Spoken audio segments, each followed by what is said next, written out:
बिस्मिल्लाहिर्रहमानिर्रहीम, अस्सलाम वालेकुम। मैं हूं करामत मुगल और मेरे साथ हैं अदील राजा साहब और अलीना शिकरी साहबा और सियासी बैठक की नई किस्त के साथ आपके सामने हैं। क्योंकि डोनाल्ड ट्रंप जो है आपसे कुछ देर पहले ही ईरान को धमकियां लगा रहे थे। एक साइड पे वो कहते हैं कि हम मुज़ाकरात की टेबल पर बैठेंगे क्योंकि हमें अमरीकी अवाम को तहफ़्फ़ुज़ फराहम करना है। वो कहते हैं कि मैं माजी में शायद इतना गलत नहीं था जितना अब मुझे अंदाज़ा हो रहा है कि एटमी प्रोग्राम जो ईरान का है उसको दुनिया को उससे काफी खतरा है। अब देखना यह है, पाकिस्तान में टेबल सजी हुई है, मीडिया पर खबर चल रही है कि ईरान वाली खबर नहीं चलानी कि वो आ रहे हैं या नहीं, क्योंकि वहां भी थोड़ी सी कंफ्यूजन जरूर है। टोटल इनकार नहीं किया गया, साफ अल्फाज में नहीं कहा गया कि हम नहीं आते। अभी हम सोच रहे हैं, इस पर फाइनल फैसला बाद में सुनाया जाएगा। शायद सिक्योरिटी मेजर्स हो या फिर उनके कुछ तहफ़्फ़ुज़ात जो अभी तक दूर होना बाकी हैं, क्योंकि आपने हुर्मुज़ तो अभी भी उसकी नाकाबंदी जारी है और वहां पर ईरानी जहाज के हवाले से जो खबरें आ रही हैं वो भी अपनी जगह पर मौजूद है। लेकिन इन सारी खबरों के दरमियान जब पूरी दुनिया ट्रंप और ईरान इस्लामाबाद की तरफ नजरें लगाकर बैठी हुई है, एक जलसा कल होता है मर्दान में और उसमें वजीर आला खैबर पख्तूनख्वा 50 अरब रुपया मर्दान के लिए देते हैं और लोग हैरान रह जाते हैं। या आखिर इनको VLP के जूते होते हैं जी, उसके पहनने के बाद अब अरबों रुपए जो है वो तरक्याती बजट पर लगाएंगे। तो उससे हासिल क्या होगा? क्या वहां पे वोट बैंक कैंप है? क्या हो क्या रहा है? दूसरी जानब इमरान खान के बारे में अब ये खबरें मीडिया के अंदर डिस्कस होना शुरू हो चुकी हैं कि क्या वो इस पूरी सूरत हाल में इररेलेवेंट हो चुके हैं, क्या उनकी तरफ कोई नजर नहीं जा रही, क्या उनसे कोई मशवरा नहीं लिया जा रहा। अदील राजा साहब ने कुछ दिन पहले ही वो खबर की थी कि गंडापुर साहब से शायद उनकी मुलाकात हुई है, जिस हवाले से बहुत सी तरदीद भी सामने आ चुकी है। इन सारी खबरों का अहाता इसी एक वीडियो में करते हैं और शुरू करते हैं अदील राजा साहब आज आपसे, क्योंकि डोनाल्ड ट्रंप को जितना हम लोग न्यूज में देख रहे हैं, जितने उनके बयानात बदलते हैं, एक डाटा भी सामने आया था कि जब से वो सदर बने हैं उन्होंने 56,000 से ज्यादा झूठ बोले हैं। 98 झूठ डेली के वो बोल रहे हैं। ऐसे शख्स पर ईरान को एतबार करना चाहिए, उनके शकूक शुबात जो है वो जायज है। और पाकिस्तान का रोल इसमें अब क्या अहमियत इख्तियार कर गया है, क्योंकि कुछ दिन पहले ही तेहरान गए थे फील्ड मार्शल सारी क़यादत से, पासदारान इनकलाब की क़यादत से मुलाकात करके आए थे और उसके बाद इसी मुज़ाकरात के दूसरे दौर का ऐलान हुआ था। क्या देख रहे हैं कल इस्लामाबाद में क्या होने जा रहा है? JD वैंस तो पहुंच रहे हैं। 56,000 झूठ अगर ट्रंप ने बोले हैं तो 57,000 जो है वो शहबाज शरीफ साहब ने बोले होंगे। ठीक है, तो मुकाबला तो बड़ा ठीक है। अच्छा, अब ईरानी बैठ के कही जा रहे हैं हम नहीं आ रहे, हम नहीं आ रहे। चॉइस क्या है? अभी ट्रंप ने जो आखिरी ट्रंपू अंकल ने जंग अब इतनी जंग नहीं हो सकती ना, सबकी बस हो चुकी है अभी।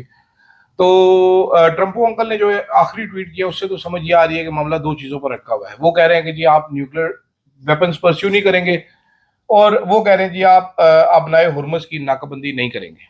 ये दो चीजें हो गई। तो ईरान जो है वो हमसे पहले से, पाकिस्तान से पहले से न्यूक्लियर प्रोग्राम अपना शुरू किए हुए। आज तक बम तो है ना को बनया नहीं, तो छड़ दें जरा 10 साल ना बनान, 15 साल ना बनान, as if they will be willing to make one. Iran highest point पे, मेरा ख्याल है ईरान हाईएस्ट पॉइंट पे सस्टेन तो नहीं कर सकेगा इतनी बड़ी जंग, आखिर उनकी भी लिमिट है कोई। ठीक है, इतना तो नहीं सस्टेन कर सकेगा। हाईएस्ट पॉइंट पे एग्जिट अगर आपको मिल रहा है तो ले लेना चाहिए। और मेरा ख्याल है कि बयान शान जो है ये लोकल पब्लिक के लिए, क्योंकि आपको पता है उस दिन अब्बास इराकची ने जो ट्वीट की थी उसके बाद पासदार इनकलाब ने उनको जो चित्रोल की थी वो यहाँ पर रिपोर्ट नहीं हुआ, लेकिन ईरान के अंदर आवाजें उठना शुरू हो गई। क्या इनका शायद सियासी कैरियर खत्म हो जाएगा? जी, तो वो इसलिए वो ये गैलरी के लिए ज्यादा है। और मेरा बात सुनो जी, 6 जहाज आ चुके हैं अमेरिका के, लैंड कर चुके हैं नूर खान एयरबेस पे। हाँ, उसकी बात भी मैंने करनी। हाँ, जहाज की बात भी करेंगे। 6 जहाज नहीं, जहाज के अंदर खड़े दो, एक बंदा जहाज में पड़ गया जी, C-17 ग्लोबस्टर में, वो भी आगे बात करेंगे। पाकिस्तानी सिक्योरिटी ब्रीच हो चुका है। 6 जहाज आ चुके हैं। पागल तो नहीं है कि अपना जेट फ्यूल जाया करी जा रहे हैं, अपने जहाज यहाँ पर वेले भेजी जा रहे हैं सारे इलाके में। JD भाई आ रहे, JD आएगा, मैं फुला नाल तरतीब सजावांगी। JD बेवकूफ थोड़ी है कि वो 24 घंटे का सफर करके वेला इधर आएगा। तो बिहाइंड द सीन्स मेरे ख्याल बातचीत चल रही है, कमिटमेंट हो रही है। वैसे भी आप देखें तो आपको पता चलेगा कि ड्यूटी हमारी लगी हुई है कि ईरानियों को हमने लेके आना है, तो फिर हम उनको चुप के लेके आना पड़ेगा। आखिर में पहले भी हम लेके आए थे, छोड़ के भी आए, काला डाला भेजेंगे। हाँ, वो ये तो बाय रोड तो नहीं होगा, बाय प्लेन जहाज भेज देंगे। नहीं, लेकिन मुझे लगता है नौबत नहीं आएगी। वो एक होता है ना काम बिफोर द स्टॉर्म वाला एक सूरत है। ये तो स्टॉर्म बिफोर द काम। ये नहीं, अभी आप देखें बहुत ज्यादा, मतलब हमें भी कुछ नहीं सुनगुनी भी नहीं हो रही है। एक पर्पसली मुझे ऐसा लगता है कि वो एक स्मार्ट स्ट्रैटेजी भी हो सकती है। आपने पिछले दौर में भी देखा, फर्स्ट राउंड में मीडिया को बहुत रिस्ट्रिक्ट कर दिया गया था, कोई चीज आपने सनसनी नहीं फैलानी, कोई खबर जो है वो बाहर नहीं, फ्लो ऑफ इन्फॉर्मेशन उस तरह नहीं था, सब जो है स्पेकुलेट कर रहे थे। इवन बाहर वाले भी अभी nobody can say for sure कि जी ईरान जो है, ईरान भी तो किसी के पास खबर नहीं, ईरान भी अभी भी बहुत कॉशियसली चल रहा है, लेकिन बजाहिर तो लगता है कि देखिए डोमेस्टिक प्रेशर दोनों एंड से है। अमरीकियों पे ज्यादा है, अमरीकी सदर डोनाल्ड ट्रंप पे जो है वो डोमेस्टिक प्रेशर ज्यादा है, कि जाहिर है आपने एक जंग में मुसल्लत कर दिया, आपने मेक अमेरिका ग्रेट अगेन का पूरा आपका नारा होता था, आप यूनिलैटरली एक जंग की तरफ लेके चले गए, वहां पे उनके अनपॉपुलर वो होते जितने घर गुजरते, and yet he is not willing to accept it. उनकी जो हाल ही की जो अभी लेटेस्ट ट्वीट आई है उसमें ये मानने को भी तैयार नहीं कि इजराइल की वजह से वो इस पूरे अच्छा मेरा इसमें थोड़ा सा एतराज है लीना के ऊपर के पहले भी इवन हमारी जो हुकूमत है वो रॉयटर्स को इस्तेमाल करती रही खबरें ब्रेक करने के लिए, ठीक है, पाकिस्तानी किसी साफी को मुंह नहीं लगाया गया। आज इवन एक खबर प्लांट की गई रॉयटर्स के ऊपर कि जी ये हो गया, बात हो गई फील्ड मार्शल की और उसमें ये बात की गई है जो कि ट्रंप ने डिनाई कर दी थोड़ी देर बाद। आप इस बार ये देखें कि वो ट्रंप कितना विल है कि वो पाकिस्तान में वो डोमा डूस आंटी जो बैठी हुई है हलवा खाने वाली, वो किलो किलो हलवा खा रही है सुबह, जिसका आपने कैटलिन, जिसका आपने सुबह कैटलिन तो नहीं है वो she is playing golf now, हाँ वो गोल्फ आपको पता ही है चिनार क्लब में। हाँ, लेकिन लोग बड़े वैसे हमारी जाती भी कर रहे हैं, वो सिंथिया रिची से जो है उसको कंपैरिजन स्टार्ट कर, हमारे वाले भी ना कोई तो वैसे नहीं सिंथिया रिची वो तो 4.5 किलो हलवा खाती नाश्ते में, कैटलिन जो है सुबह देखी नहीं वो हलवा खा गई, बाटे पराठा भी उसने भी लाया, लेकिन अच्छा है कि आदमी है। दूसरी तरफ है मैं ये कहना चाह रहा हूँ कि आप कहना ट्रंप अंकल को देखें भाईजान, जेड़ा फोन कर दे फोन चुक लेता नहीं, वो खुद फोन करते भी, वो कर भी देते हैं, हेलो तेन खबर ले लगा, लिख चौधरी जल्दी कर, वो मतलब यार आप चेक फ्लो ऑफ इन्फॉर्मेशन देखो। ट्रंप अपना मीडिया कैसे चला रहे, नैरेटिव कैसे चला रहे, वो एक सेकंड में कोई डर खौफ नहीं है, कोई डर खौफ नहीं है, तो हमारे वालों को क्या डर खौफ है? हमारे वाले को वीडियो के बाद बताऊंगा। अब भाई जो 21 अप्रैल है सीज फायर का इख्तिताम और उसी दिन मुज़ाकरात का दौर, अभी जो लास्ट अभी वीडियो से पहले जो आखिरी ट्वीट ये जो चल रहा है सामने स्क्रीन पर आप देख रही, कहा है कि अगर सीज फायर एक्सटेंड नहीं होगी, ईरान पर इतने बम फटेंगे कि आप सोच भी नहीं। आप वो तो आप देख रहे थे ना, से एक सिविलाइजेशन खत्म कर देने की पूरी एक इतनी बड़ी कोई थ्रेड लगा दी गई थी, फिर पाकिस्तान ने वो सिविलाइजेशन बचा लिया सीज फायर अटेन करके। सो ये मेरे ख्याल से भड़के है, क्योंकि प्रेशर लाइक आई सेड कि दोनों की तरफ से डोमेस्टिक प्रेशर ज्यादा है, लोगों को अपने पैसिफाई करना है। ईरान की क़यादत पे भी, ईरानी हुकूमत पे भी बहुत ज्यादा लोगों के वो है कि आप ऐसे कोई डिसीजन जिसमें आप आके, राक्षी साहब का जब आपको याद होगा कि पहले दौर के बाद जो ट्वीट आया था जिसमें उन्होंने कहा अमरीकी क़यादत जो है वो गोल पोस्ट चेंज करती रही और जो सारा मलबा जो है अमरीकी क़यादत पे डाल दिया गया। ऑल्दो जेडी वांस जब अपनी प्रेस ब्रीफिंग में गए थे उन्होंने कहा मैंने फाइनल और एक बेस्ट ऑफर उनको कर दी है। सो वो that was playing to the gallery because they want to tell their people, they don't want things to cost them very politically ना, मतलब आपको सियासी है कि उसकी कीमत अदा करनी पड़ेगी।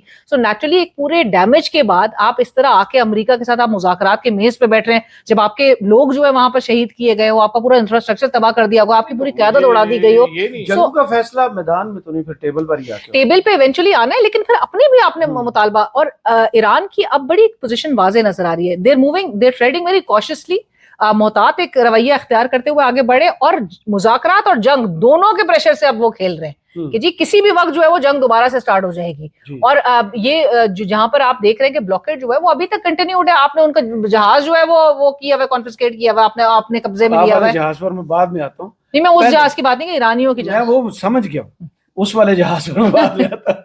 ये जो आप गल्फ के पूरे ममालिक जितने हैं, कुवैत से लेकर सऊदी अरब, कतर, बहरीन, यूएई, इनके पास अब बयान जो आ रहे हैं वहां से, वो तो सूरत हाल ही बिल्कुल चेंज कर, वो बददिल हो रहे हैं अब अमेरिका से। तो उनके लिए ज्यादा बेहतर है कि डिफेंस के लिए पाकिस्तान की जानब देखेंगे, अमेरिका की जानब। जो कतर से बयान आता है, जो सऊदी अरब के साथ हमारा पैक्ट साइन होता है, जो यूएई से अब अमेरिका को धमकी दी जाती है कि भाई हमें डॉलर का फ्लो करो, इनफ्लो करो, वरना हम चीनी करेंसी में जाएंगे। ये कितनी बड़ी धमकी है। और क्या मैं बिलीव इस पे ये करता हूँ कि डिफेंस जो होता है ना आपका, वो आप खुद ही करते हो। सन ऑफ सॉइल जो होता है ना, वही अपने मुल्क के लिए मरता है, कोई और नहीं मरता, ठीक है। This is something very basic. जब तक आपके अपने लड़ने के लिए तैयार है, अरबी लड़ने के लिए तैयार ही नहीं है, मतलब अमेरिका को रख लेंगे, उसके बाद हमें कहते हैं भाई उन ममालिक में नेटिव तो चेक करें कितने अरबी हैं, तो फिर ना लड़े, पंगे ना लेने। देखिए पंगे नहीं लेंगे, या तो सही, जब पंगे लेंगे आप नेशनल 1,34,00,000 में से 1,14,00,000 अगर बाहर के बंदे हैं तो आप क्या कर रहे हैं? फिर आप पंगे नहीं लेना। फिर अरब को, ममालिक को ये भी समझ आ जानी चाहिए कि अमेरिका आपको नहीं बचा सका, जो कि उनको मेरे ख्याल काफी हद तक आ गई है। कुवैत वालों की भी चीखें निकल रही हैं आज उन्होंने भी फोर्स मेजोर कर दिया कि हम ऑयल नहीं सप्लाई कर सकते।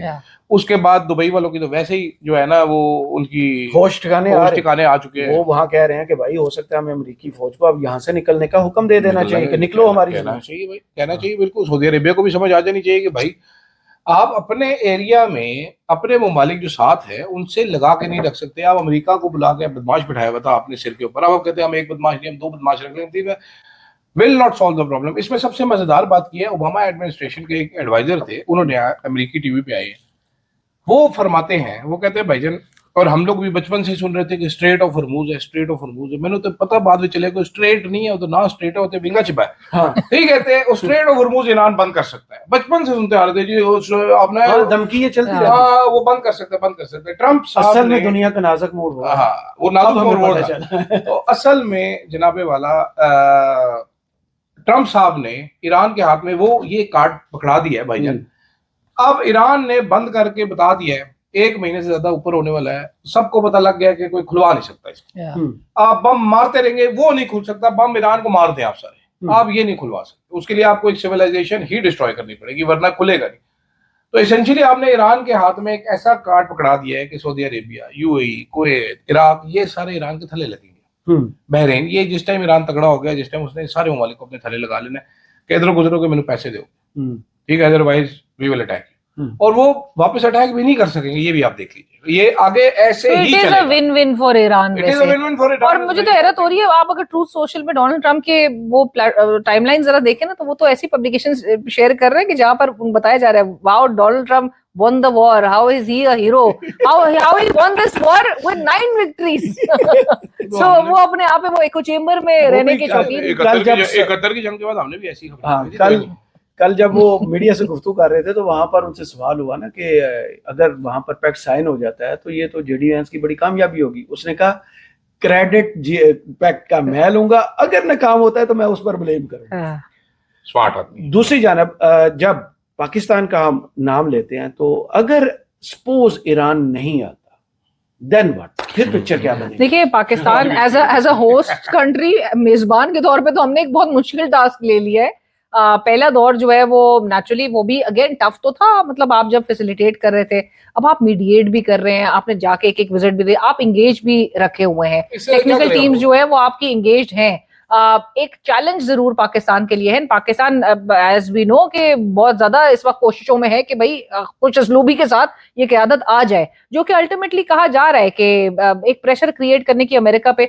देखिए पहले राउंड में भी यही तासुर आया था ना कि America just wants to create a pressure on Iran के वो फॉरेन डील साइन करे और चले जाए। मुझे याद पड़ता है अभी ईरान इनके साथ यही कर रहा है। 9/11 हुआ था ना, उसके बाद पाकिस्तान का रोल बहुत ज्यादा नुमाया हुआ था। अमेरिका के साथ हमने अलायंस किया, फिर जो कुछ अफवाह में गए थे जी, वो तो क्योंकि आप उस वक्त एक डिक्टेटर थे, लेकिन दुनिया ने फंड बहुत किया था पाकिस्तान को। जब भी ऐसा डिक्टेटर होता है, लेकिन अब क्यों नहीं हो रहा? इसमें क्या फर्क? आपको क्यों लगता है कि इस वक्त जो पाकिस्तान रोल प्ले कर रहा है, दुनिया पूरी के फंड क्यों देगी?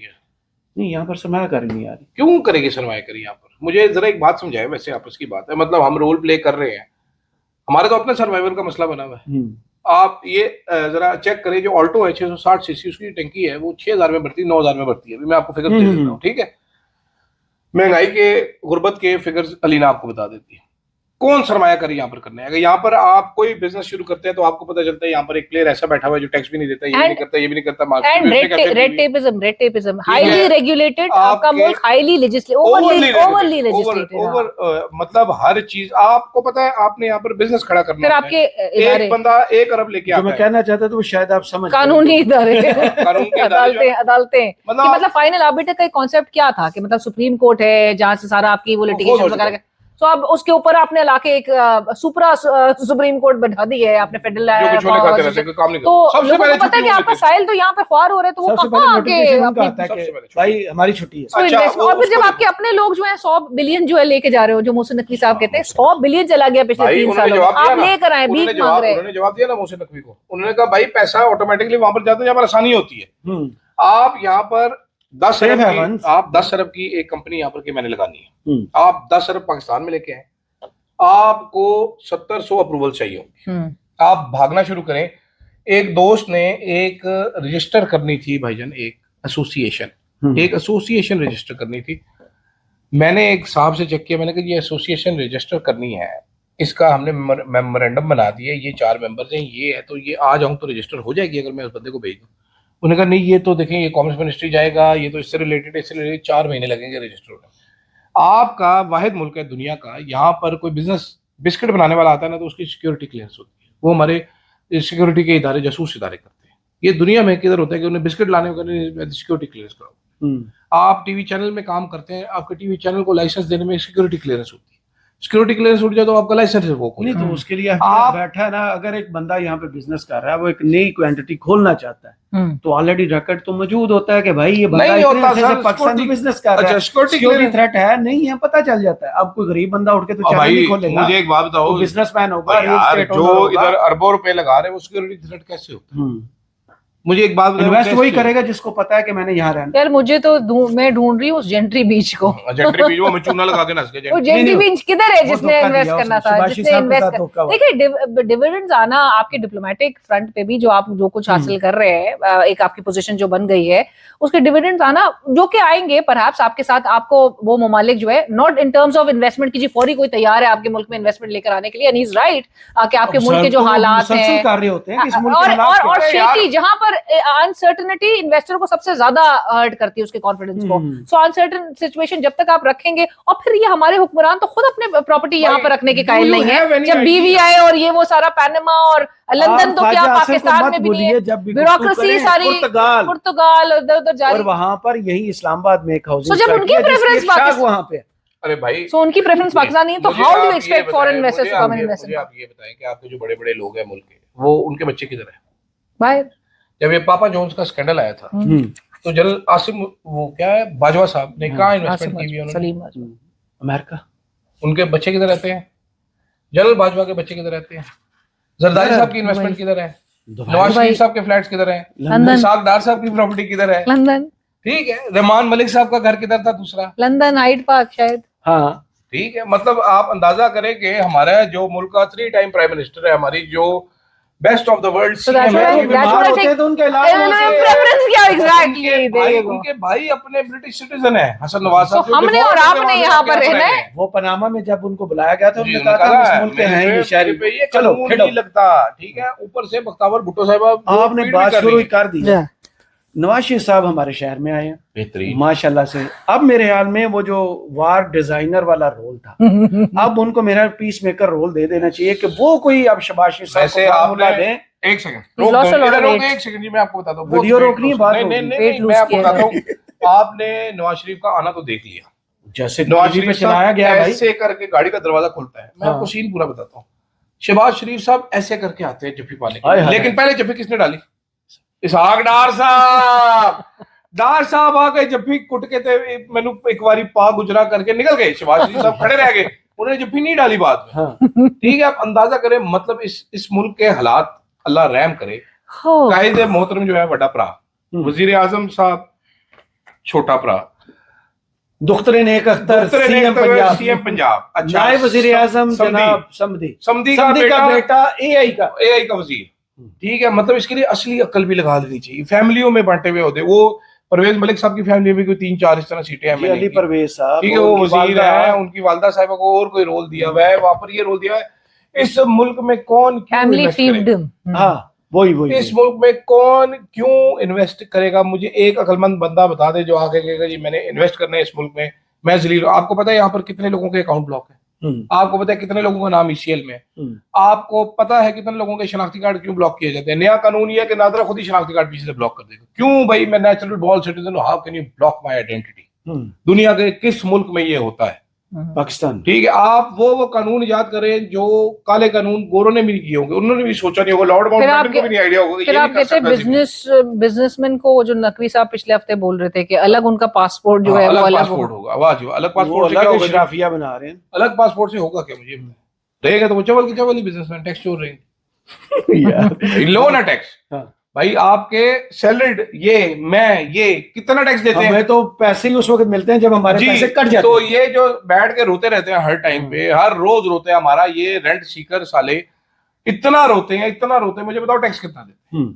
कोई एक आप देखिए ना, SECP ने 1 अरब से ज्यादा के सैलरीज पिछले 16 मंथ्स के तारीख के मतलब 1 अरब से जायद के आपके सारे कमिश्नर, डायरेक्टर्स और चेयरमैन साहब और सारे के सारे मिलके एक दिन में एक इदारे के इन सारे अफसरान ने 1 अरब से जायद का 1.191 बिलियन। मैं आपको समझाता हूँ जरा, ये समझ नहीं, स्टोरी आपने ब्रेक की थी, चले आज मीडिया में वो दूसरी तरह आई है। नहीं, मैं आपको समझाता हूँ ये स्टोरी क्या है। ये स्टोरी ये है कि एससीसीपी के सारे अफसर बैठे, उन्होंने बोर्ड मीटिंग बुलाई, उन्होंने कहा जी हमने बड़ा अच्छा काम किया, एक करामत मुगल है, एक डायरेक्टर है, एक अदील राजा साहब, एक रीना शिकरी साहब, हमने बड़ा अच्छा काम किया है, हमारी तनख्वाह बढ़नी चाहिए और हमारी तनख्वाह हो गई है इतने फला 80 लाख। खुद डिसाइड ये हो गया कि डिसाइड। उन्होंने कहा जी हमारी तनख्वाह इतनी होगी, लेकिन हमारी तनख्वाह आज 20 अप्रैल को नहीं हुई ये 80 लाख, हमारी तनख्वाह पिछले साल 20 अप्रैल से बढ़ चुकी है। Oh my goodness. तो 1 साल के हमें एरियर्स दिए जाएं खुद ही, ठीक है, खुद ही, और साथ हमें गाड़ियां दी जाएं, साथ हमारी पेंशन भी अब बढ़ चुकी है, सब कुछ हमें दे दिया जाए। और आप जरा गेस करें कि 3 बंदों ने कितने पैसे लिए जी? 3 बंदों ने लिए 65 मिलियन रुपीज एरिया। और पे डिस्क्रिपेंसी देखिए, ये पॉलिटिकल अपॉइंटी होते हैं बाय द वे, जो चेयरमैन साहब होते हैं ना और बाकी मेंबर भी। उसके अलावा एससीसीपी के 140 बंदों को मजीद ये पैकेज मिला, ताकि वो भी ना बोले जी। इन 3 ने लिए 65 मिलियन रुपीज, उन 3 के 140 ने मिला के 140 के मैंने 53 मिलियन पे डिस्क्रिमिनेशन। यहाँ पर ये लूट खसूटी हमें कहते हैं, अवाम से दरखास्त ये। और मजे की बात ये है कि बोर्ड मीटिंग जो हुई थी उसके मिनट्स भी नहीं है, कोई नाम और निशान नहीं है। जिंदगी खराब करके रख दी, 8 बजे और 10 बजे बंद करके। आप शहरों में जाएं, ऐसे लगता है कब्रिस्तानों में आप रहते हैं। वो कहते हैं खुशहाली और खुश कौमें वहां से नजर है जब आपके रेस्टोरेंट। मैं तो सोची हम भी बॉस को बोले कि हम डिसाइड कर रहे हैं कि हमारा तनख्वाह जो है हमारी ये हो, लेकिन आज से नहीं, पिछले 20 से भाई। और सोचो जरा ये कहानी के हमें मैं इस इदारे में नहीं आया था तब भी। ऑडेसिटी, आप इस गवर्नमेंट की ऑडेसिटी देखें कि ये हमें कहते हैं जी आप पेट्रोल आ रहा है भाई, आप कोशिश करें, आप 4 बंदे गाड़ी में बैठ जाए, पेट्रोल को इस्तेमाल न करें, बस आवाम को कुर्बानी देनी पड़ेगी, आवाम को कुर्बानी देनी पड़ेगी। खुद हर चीज लुट खाई जा रहे हैं, हापड़ करी जा रहे हैं। मरियम नवाज शरीफ साहब को देख लें, मेरी फेवरेट। मैंने वो फरियाल तालपुर साहब का स्क्वाड देखा है, मैं वो देख के हैरान रहा हूँ का जो आसफ जरदारी साहब है, मेरे यहाँ उन तक ये इतलात नहीं की कि कौम इस वक्त कहाँ तैयारा जो है वो खरीदा गया था। वो ओंटारियो कनाडा का सूबा है जिसका बजट सूबे का जो है 245 अरब डॉलर है और हमारे पंजाब का 19 अरब डॉलर। हमारी मैडम सीएम जो है वो 11 अरब का जहाज ले लेती है। उस बंदा वो पुराने मॉडल का जहाज लेता है, उस पर तनकीद होती है, सस्ता जहाज, और वो जहाज वापस करने पर, बेचने पर लगा दिए। आप पब्लिक स्टैंड भी नहीं कर सकते, उनके ओएलएक्स पे डर खौफ, लोगों का प्रेशर, लोगों से आते हैं, ये कनेक्टेड ही नहीं है लोगों के साथ। इनको जाना भी मेरा मसला क्या है? जाना भी नहीं। मेरा मसला ये है कि गैस नहीं आती घर जो, बिजली नहीं आ रही, पेट्रोल महंगा है, मेरे लिए नौकरी नहीं है, मेरे लिए अच्छी सेहत नहीं है।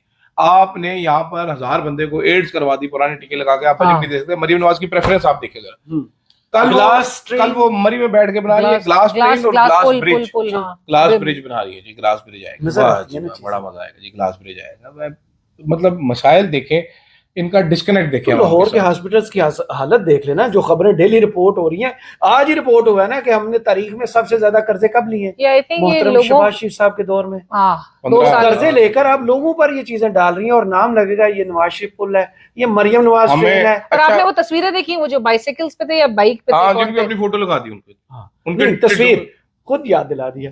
ये जो गल्फ मास्टर पर एक तस्वीर आई थी, ग्लोब मास्टर, गल्फ से, हाँ ग्लोब मास्टर, मैं माफी चाहता हूँ। नहीं आपको मांगनी चाहिए माफी मांग चुका हूँ on record. C-17 globe master जो नूर हां एयरबेस पर, और बहुत से लोगों को इस पर एतराज क्यों, उनको नहीं पता था ये तस्वीर क्यों आपने हवाला ऊपर लिखा, इंग्लिश में था, उर्दू में कर देती हैं। और मैं सारे उन लोगों के लिए कि जो बहुत तिल मिला रहे हैं, बहुत चीख पुकार हुई कल रात जब मैंने ये पोस्ट किया तो बहुत शोर मचा। पहले तो ये पता था कि ये तस्वीर लीक कहाँ पे गई है, ये नूर खान एयरबेस पर ही ली गई। मुझे और ये अमेरिकी, अच्छा ये फैक्ट चेक, ये अमेरिकी C-17 ग्लोब मास्टर था ये। अच्छा और ओरिजिनल था, ये एआई नहीं है। और जो फौजी था वो भी यूएस एयरफोर्स का था। और ये अभी बड़े चल रहे हैं जी, प्रोपेगेंडा नेटवर्क को ये बता रहे हैं कि जी यूएस में ली गई। हाँ जी, आप कंफर्म करिए ये नूर खान एयरबेस, ये नूर खान, और मैं सबके लिए भी बताती चलूं कि ये नूर खान एयरबेस पे ली गई थी। और मुझे हैरान मैं इस बात पर हूं कि जो फैक्ट चेक हो रहा था तारक साहब की वो जो अच्छा जी टीम है वो सामने आ गई। इट वाज वेरी इंटरेस्टिंग, मुझे हंसी भी आ रही थी। लोग जो है, जो जाहिर है, जो मेरा सर्कल मुझे जानता है, सबको पता था, हमें तो पता था नूर खान एयरबेस की है, सबको पता था। सबको पता था, लेकिन जो शोर उठा है और क्योंकि साफियों को भी बहुत सारे साफी आज नूर खान की तरफ से आ जाए वो रूट लेकर अपने दफ्तर में जो है वो नूर खान वाले रूट से आए हैं, ये सोच के कि जी कैसे एक्सेस मिल गया, सिक्योरिटी कैसे ब्रीच हुई है। और सिक्योरिटी ब्रीच नहीं होती जाते होते ना, किसी बंदे ने तस्वीर भी खींची होगी। मैं कहना यहाँ पर ये चाहता हूँ कि अगर ये कमेंट करेंगे सारे तो अगले वीडियो में बताएंगे कि तस्वीर किसने कैसे कब बनाई, अलीना कैसे नूर खान एयरवेज के अंदर बढ़ गई, वो अमेरिकी फौजी कौन है? मैं चाहती हूँ लोगों की क्यूरियोसिटी और एक्साइटमेंट थोड़ी बिल्ड अप भी बांटेंगे ना अमेरिकी एजेंट। और बाहर बैठ के पता नहीं कहां से कहां। तो अभी दो चीजें कंफर्म होगी कि ये C-17 ग्लोब मास्टर है जो आजकल लैंड हो रहे हैं, एंड इट इज ह्यूमंगस, वो लिखा हुआ है और ये तस्वीर भी ह्यूज। मतलब मैं लोगों को यही बताना चाहती हूँ कि मैंने बताया कि उसका इनर एक्सपीरियंस ऐसा था कि जैसे एक हॉल में, मतलब आप उधर उसका कॉकपिट भी देखे। मैं कॉकपिट भी देखा, मैंने सारा उसका पूरा एक मुआयना किया, बाहर से भी। अब कुछ लोग कह रहे थे कि बाहर के भी वो, तो मैं शेयर कर दूंगी तस्वीरें। बाहर की तस्वीर भी आई यानी कि अभी। हाँ जी, तो ये साबित ये हुआ कि ये अमेरिकी ग्लोब मास्टर C-17 था, ये नूर खान एयरबेस में तस्वीर ली गई है, और ये तमाम फौजी भी अमेरिकी है और फौजी भी अमेरिकी है, और तमाम प्रोटोकॉल्स फॉलो हो के, क्योंकि किसी भी सिविलियन को आप कभी भी इस तरह का एक्सेस नहीं मिलता, तो तमाम प्रोटोकॉल फॉलो होने के बाद ये कमेंट के बाद अगले व्लॉग में जब भी हम करेंगे अगर मैं पहुंची हुई journalist, I think perhaps the only one in Pakistan who's been there. अब भाई वो स्टोरी जो कल मर्दान में जलसा होता है, मीडिया पर ब्लैकआउट था, कहीं आपको खबर नजर नहीं आई, एक दो चैनल्स के अलावा। जलसा कवर करना मना, एज लाइव दिखाना मना, लोग दिखाना मना, उन्होंने वहां क्या गुफ्तगू की वो दिखाना मना। मेरे लिए अजीब सी बात ये थी कि मर्दान में जलसा होता है और सुहेल अफरीदी साहब जो कहते हैं कि मैं बड़े पसमानदा इलाके से हूँ, वहाँ के हालात ये हैं, लोगों के पास एक टाइम का खाना नहीं है, उनके हकूक की मैं जंग लड़ रहा हूँ। 50 अरब आप एक जिले को कैसे दे सकते हैं? क्या पीटीआई वहां से हार? उन्होंने अपने हकूक की जंग भी लड़ ली है, लग रहा है। ये क्यों इतना बड़ा? इमरान खान के दौर में हमने ऐसी कोई चीज नहीं देखी जो उन्होंने यकदम, और फिर वो कह रहे हैं कि मैं इमरान खान से गद्दारी कभी नहीं करूंगा। भाई आपको कहने की जरूरत क्या पेश आ रही है? क्यों पेश आ रही है? प्रेशर, अगेन पब्लिक प्रेशर ऐसा है। प्रेशर होता तो इतने लोग होते नहीं। पब्लिक एक चीज मैं बात बहुत बोलना चाहता हूँ।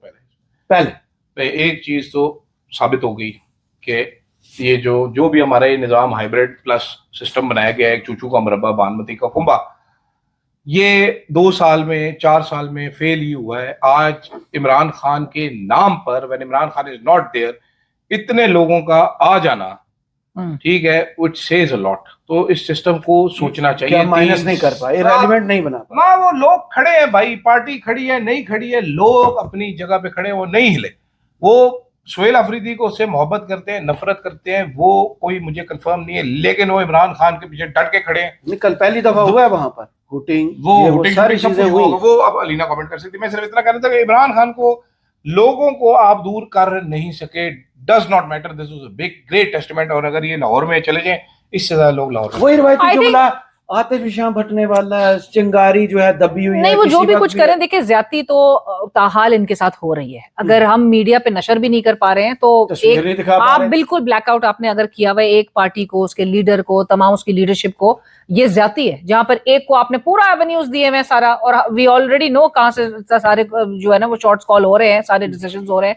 आपने एक को, और उन पर आपने पूरा हेवीली इन्वेस्ट किया हुआ है, जिनसे कुछ आपको नहीं मिल पा रहा है। पुराने फैसले जो मीटिंग्स में हुए हैं, आजकल हम फिर चला रहे हैं। ये जो गूगल ने 1 लाख बंदे को वजीफा देकर ट्रेनिंग कितनी दफा हमने टीवी पर चलाई। ये मरी प्रोजेक्ट मैं खुद जानता हूँ, 3-4 दफा हम चला लूप में ना, ऐसा लग रहा है कि लूप में इनके लिए आपने मुसलसल। अच्छा, लोग पब्लिक का इंटरेस्ट लूज हो चुका है इस चीज से। पब्लिक टीवी नहीं देखती, टीवी ऑब्सोलीट हो चुकी है। एंड ये जो आप कह रहे हैं ना कि जलसे में लोगों की आना, आई थिंक लोगों के पास अब ये वाहिद एवेन्यूज रह गए टू वेंट आउट। या जब आप इलेक्शंस के लिए जब लोग बाहर निकले थे, एक बहुत बड़ी अपॉर्चुनिटी पीटीआई के लिए थी कि आपका वोटर जो है पूरे मुल्क भर में निकला था, बावजूद इसके तमाम रिस्ट्रिक्शंस थी, मोबाइल बंद थे, इतना आपने वो सीनियर सिटीजन को भी चैलेंज से गुजारा है कि जहां पे लोगों को अपने अपने हल्के नहीं मिल रहे थे, कौन से पोलिंग स्टेशन वगैरह पे पोलिंग स्टेशन, बावजूद उसके वो बाहर निकले, तो वो वेंट आउट करने का एक जरिया था। ये भी जहां पे भी, ये पंजाब में भी कॉल देंगे, पंजाब में भी लोग शो अप करेंगे। देखिए लाहौर जाएंगे ना, जब वो अब पहले भी गए थे तो वो एक टीजर था, पैनिक पैनिक मच गया, सारी पूरी पंजाब की एडमिनिस्ट्रेशन जो है, जहाँ मरियम नवाज नहीं जाती, पंजाब की एडमिनिस्ट्रेशन वाज लिटरली शिवरिंग। मतलब कितने बयान देने पड़े, कितने आपको अपने टाउट्स भेजने पड़े, टाउट्स भेजने, उनके ऊपर हमले करवाने पड़े, आपने फेक आपको 50 तो एक इदारे के बंदे भेज दिए,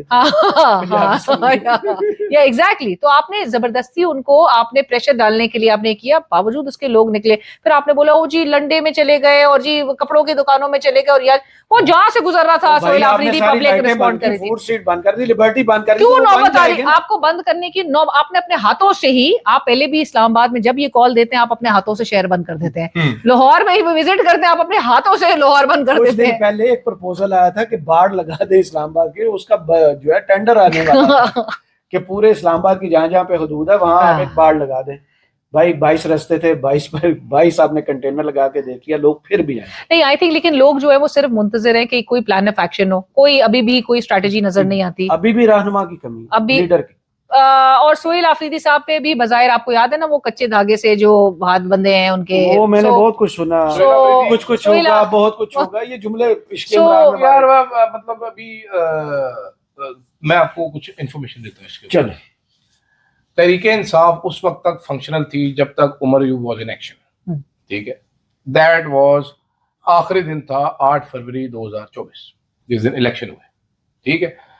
उसके बाद एक कहानी चलना शुरू हुई उमर अयूब के खिलाफ। आपको याद होगा उमर अयूब साहब ने इस्तीफा दिया, फिर इमरान खान से मुलाकात हुई, फिर इस्तीफा वापस हुआ, फिर आगे जाके उनको दोबारा बताया गया कि नहीं इस्तीफा देना पड़ेगा आपको, ठीक है। उन्होंने इस्तीफा दिया।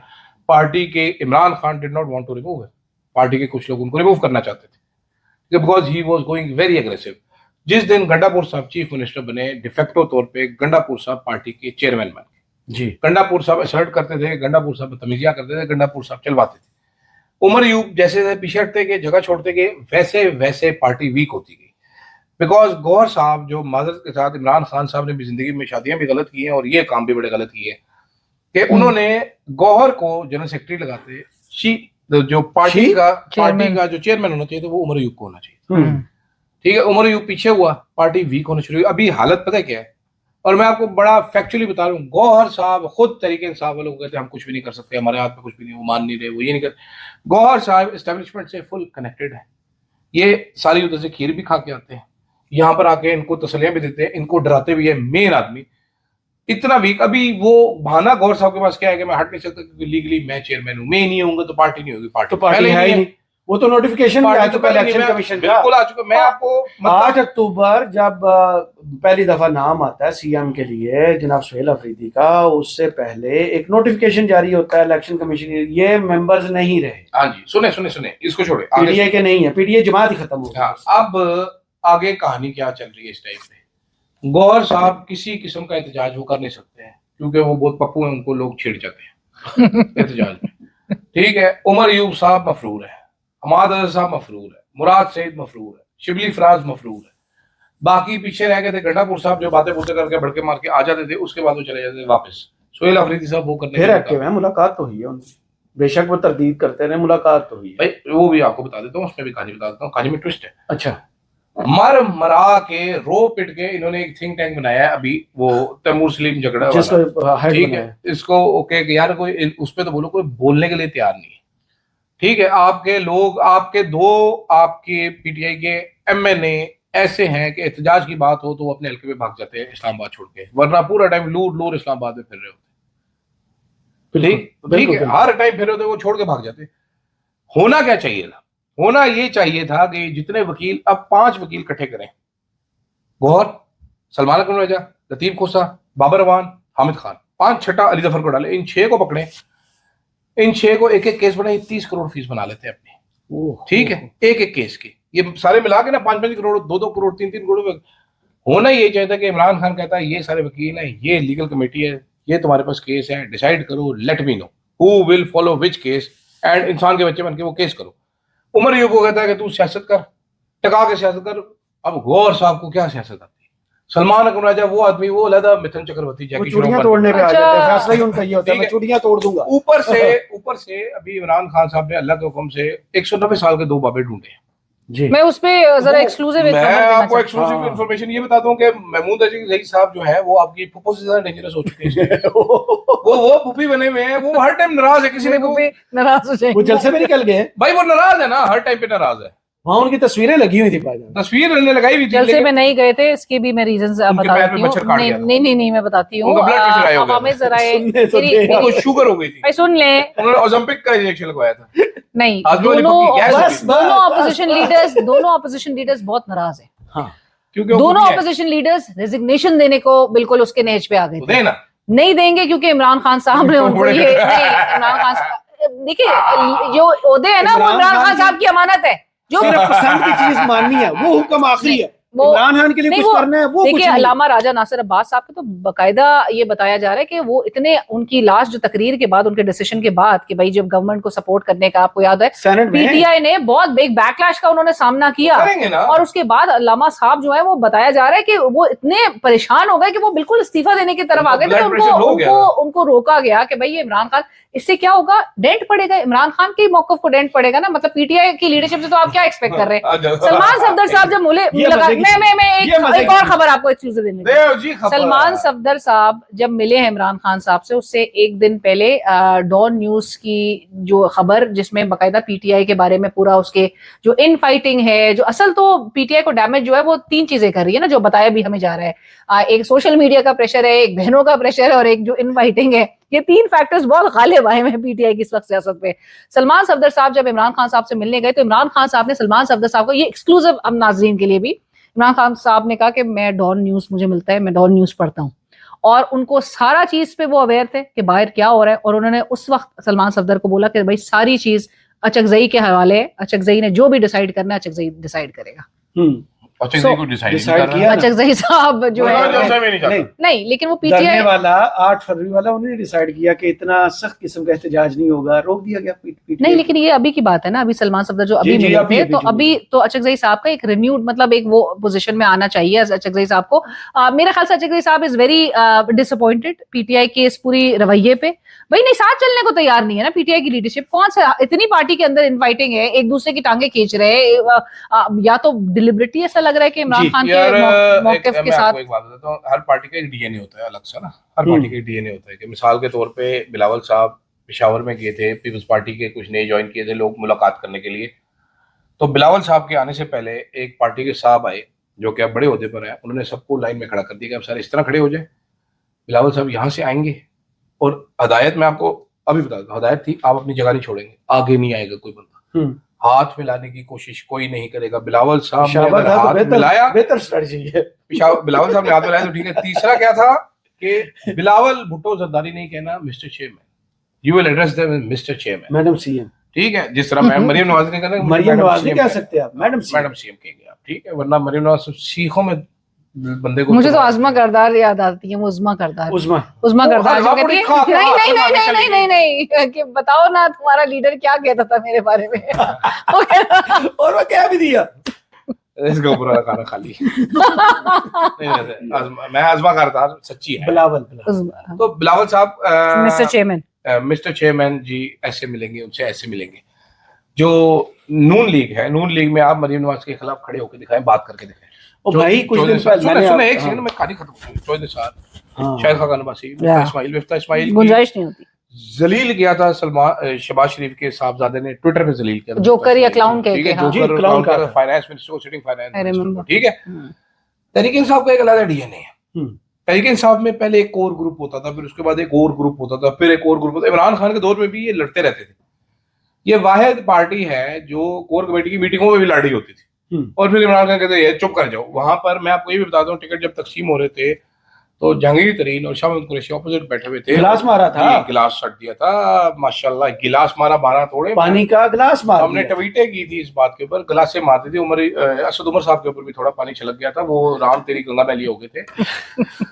तो हर पार्टी का इनका एक स्पेसिफिक डीएनए लड़ना। The problem is nobody is willing to assert right now Umar Ayub आखिरी बंदा था जो असर्ट कर रहा था गंडापुर साहब के आने के बाद। उन्होंने जब गंडापुर को जगह देनी शुरू की ना, वहां से ही प्रॉब्लम हो। मैं आपको गंडापुर ने आके कहा सम स्पेस प्लीज, अब पार्टी का फैसला मैं करूंगा, मेरे आगे वो तो भाई अपने आप को इमरान खान 90% मैंने किया हुआ है।